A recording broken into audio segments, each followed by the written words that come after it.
السلام علیکم ورحمۃ اللہ وبرکاتہ۔ الحمدللہ رب العالمین والصلاة والسلام علی اشرف الانبیاء والمرسلین، اما بعد۔ محترم ناظرین کرام، جمعیت الدعوہ والارشاد و توعیت الجالیات بالأحمر کی طرف سے آج کے اس محاضرہ بعد میں کتاب و سنت کی روشنی میں توحید کے تعلق سے مختصراً چند باتیں گفتگو کی جائے گی۔ اللہ تبارک و تعالیٰ سے دعا کرتے ہیں بارے اللہ مجھے کتاب و سنت کی روشنی میں کہنے اور ہم سبوں کو اس پر عمل کرنے کی توفیق عطا فرما، اللہم آمین۔ محترم ناظرین کرام، عقیدہ توحید دین اسلام میں پہلا اور بنیادی رکن ہے۔ یہی عقیدہ توحید اسلامی معاشرے کی روح رواں ہے اور امت مسلمہ کی قوت بھی ہے۔ توحید کہتے کسے ہیں؟ لغت میں توحید یہ وحدت سے نکلا ہے اور اس کا مادہ وحادہ یعنی واو ہا اور دال ہے۔ اس کا لغوی معنی ہوتا ہے واحد یعنی ایک ماننا، ایک ٹھہرانا، تنہا۔ اور شرعی اصطلاح میں یہ عقیدہ رکھنا کہ اللہ تبارک و تعالیٰ اپنی ذات و صفات اور جملہ اوصاف و کمالات میں یکتا اور بے مثال ہے، اس کا کوئی ساجی اور شریک نہیں۔ اللہ تبارک و تعالیٰ اپنی ذات اور صفات میں واحد اور لاثانی ہے، اس کی صفات میں کوئی اس کا شریک نہیں۔ تمام کائنات ایک ذات کی پیدا کرتا ہے اور وہ ذات صرف اللہ رب العالمین کی ذات ہے۔ موت، زندگی، بیمار، نفع، نقصان سب اللہ رب العالمین کے اختیار میں ہے۔ اللہ رب العالمین اس کائنات کا خالق ہے، جو رب ہے، تمام کائنات کا رب، الحمدللہ رب العالمین۔ تمام تعریف اللہ رب العالمین کے لیے ہے، جو سارے جہاں کا رب ہے، پالن ہار ہے۔ انسانوں کو پیدا کرنے کا مقصد ہی یہی ہے کہ انسان توحید کو اپنا لے، صرف ایک اللہ ہی کی عبادت کرے، اللہ کے ساتھ کسی کو بھی شریک نہ کرے۔ توحید کہتے ہی ہیں کہ صرف اللہ ہی کی عبادت کی جائے، اور انسانوں کو بھیجنے کا مقصد ہی یہی ہے اس دنیا میں۔ جیسا کہ اللہ رب العالمین نے سورہ الذاریات میں ارشاد فرمایا، وَمَا خَلَقْتُ الْجِنَّ وَالْإِنسَ إِلَّا لِيَعْبُدُونَ، میں نے جنوں اور انسانوں کو صرف اس لیے پیدا کیا ہے کہ وہ میری ہی بندگی کرے۔ اللہ رب العالمین نے انسانوں اور جنوں کو بھیجنے کا مقصد یہ ہے کہ اللہ تبارک و تعالیٰ ہی کی عبادت کیا جائے، اللہ کے ساتھ کسی کو شریک نہ کیا جائے۔ اور رب نے یہ فیصلہ کیا ہے، اللہ کا یہ فیصلہ ہے، جیسا کہ سورہ الاسراء میں اللہ رب العالمین نے ارشاد فرمایا، وَقَضَىٰ رَبُّكَ أَلَّا تَعْبُدُوا إِلَّا إِيَّاهُ وَبِالْوَالِدَيْنِ إِحْسَانًا۔ تیرے رب نے یہ فیصلہ کر دیا، وَقَضَىٰ رَبُّكَ، تیرے رب نے یہ فیصلہ کیا کہ صرف اسی اللہ کی عبادت کرو اور والدین کے ساتھ حسن سلوک سے پیش آؤ۔ تمام انبیاء کرام کی دعوت کیا تھی؟ توحید کی دعوت تھی۔ تمام انبیاء کرام توحید کی دعوت لے کر کے آئے۔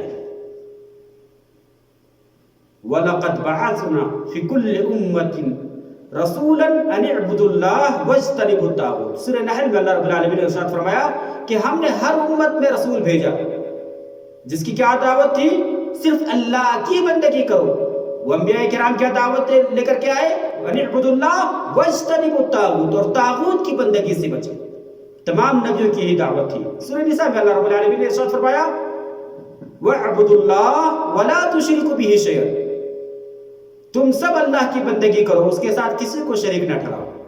اللہ رب العالمین نے انبیاء کرام کو بھیجا توحید کی دعوت دے کر کے، اور تمام انبیاء کرام نے توحید کی دعوت دی۔ اللہ رب العالمین نے جیسا کہ ایک جگہ ارشاد فرمایا، وَمَا أَرْسَلْنَا مِن قَبْلِكَ مِن رَّسُولٍ إِلَّا نُوحِي إِلَيْهِ أَنَّهُ لَا إِلَهَ إِلَّا أَنَا فَاعْبُدُونِ۔ اے پیغمبر، آپ سے پہلے ہم نے جو بھی رسول بھیجا اس کی طرف یہی وحی کی کہ میرے سوا کوئی معبود برحق نہیں ہے، فَاعْبُدُونِ، بس تم میری ہی عبادت کرو۔ تمام انبیاء کرام یہی دعوت لے کر کے آئے۔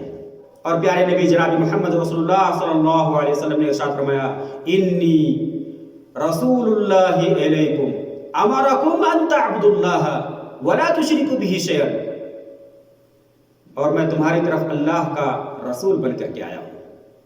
امرکم، میں تمہیں حکم دیتا ہوں، ان تعبدوا اللہ ولا تشرکوا بہ شیئا، کہ تم صرف اللہ ہی کی عبادت کرو اور اس کے ساتھ کسی کو بھی شریک نہ کرو. اور آپ صلی اللہ علیہ وسلم نے فرمایا قولوا لا الہ الا اللہ تفلحوا، اس بات کا اقرار کر لو کہ اللہ کے سوا کوئی معبود نہیں، تم فلاح ہو جاؤ گے، کامیاب ہو جاؤ گے. یہ مسند احمد کی حدیث ہے. میرے عزیزوں، میرے بھائیوں، توحید کی بڑی اہمیت ہے. توحید کے بغیر کوئی بھی عمل قابل قبول نہیں ہو سکتا ہے. اور راہ راست پر کون ہے؟ اللہ رب العالمین نے ارشاد فرمایا الذین آمنوا ولم يلبسوا ایمانهم بظلم اولئک لهم الامن وهم مهتدون. سورہ الانعام میں اللہ رب العالمین نے ارشاد فرمایا جو لوگ ایمان لائے، الذین آمنوا ولم يلبسوا ایمانهم بظلم، یہاں ظلم سے کیا مراد ہے؟ شرک. ظلم، سب سے بڑا ظلم کیا ہے؟ شرک ہے. اور اپنے ایمان کو ظلم یعنی شرک سے آلودہ نہیں کیا. اولئک لهم الامن وهم مهتدون، انہی لوگوں کے لیے کیا ہے؟ امن ہے اور وہی راہ راست پر ہے. اور متفق علیہ روایت ہے، حضرت معاذ بن جبل رضی اللہ تعالیٰ عنہ بیان کرتے ہیں کہ ایک دفعہ میں پیارے نبی جناب محمد رسول اللہ صلی اللہ علیہ وسلم کے ساتھ پیچھے گدھے پر سوار تھا. آپ صلی اللہ علیہ وسلم نے ارشاد فرمایا یا معاذ اتدری ما حق اللہ علی العباد وما حق العباد علی اللہ؟ قلت اللہ ورسولہ اعلم. آپ صلی اللہ علیہ وسلم نے ارشاد فرمایا اے معاذ، کیا تم جانتے ہو کہ اللہ کا بندوں پر اور بندوں کا اللہ تعالیٰ پر کیا حق ہے؟ معاذ بن جبل رضی اللہ تعالیٰ عنہ کہتے ہیں کہ میں نے کہا اللہ اور اس کے رسول ہی بہتر جانتے ہیں. قال حق اللہ علی العباد ان يعبدوه ولا يشركوا به شيئا وحق العباد على الله الا يعذب من لا يشرك به شيئا. آپ صلی اللہ علیہ وسلم نے ارشاد فرمایا اللہ تبارک و تعالیٰ کا بندوں پر حق یہ ہے کہ وہ صرف اسی کی عبادت کرے، اس کے ساتھ کسی کو شریک نہ ٹھہرائے. اور بندوں کا اللہ تبارک و تعالیٰ پر حق یہ ہے کہ جو بندہ شرک کا مرتکب نہ ہو، جو شرک نہ کرے، اللہ اسے عذاب نہ دے. قلت یا رسول اللہ افلا ابشر الناس، معاذ بن جبل رضی اللہ تعالیٰ عنہ کہتے ہیں کہ یا رسول اللہ لوگوں کو یہ خوشخبری سنا دوں، لوگوں کو یہ خبر بتا دوں اگر اجازت ہو تو؟ قال لا تبشرهم فيتكلون. آپ صلی اللہ علیہ وسلم نے فرمایا نہیں، ایسا نہ ہو کہ وہ اسی پر بھروسہ کر بیٹھے، یعنی اعمال وغیرہ چھوڑ دے. اسی طرح سے متفق علیہ روایت ہے، حضرت عبادہ بن صامت رضی اللہ تعالیٰ عنہ حدیث کے راوی ہیں، رسول اللہ صلی اللہ علیہ وسلم نے ارشاد فرمایا من شہد ان لا الہ الا اللہ وحدہ لا شریک لہ وان محمدا عبدہ ورسولہ وان عیسی عبد اللہ ورسولہ وکلمتہ القاها الى مریم وروح منہ والجنۃ حق والنار حق ادخلہ اللہ الجنۃ علی ما کان من العمل. آپ صلی اللہ علیہ وسلم نے فرمایا جو اس بات کی گواہی دے کہ اللہ تبارک و تعالیٰ کے سوا کوئی معبود نہیں، وہ اکیلا ہے، اس کا کوئی شریک نہیں، اور حضرت محمد صلی اللہ علیہ وسلم اللہ کے بندے اور اس کے رسول ہیں، اور حضرت عیسیٰ علیہ السلام بھی اللہ تبارک و تعالیٰ کے بندے اور اس کے رسول ہیں.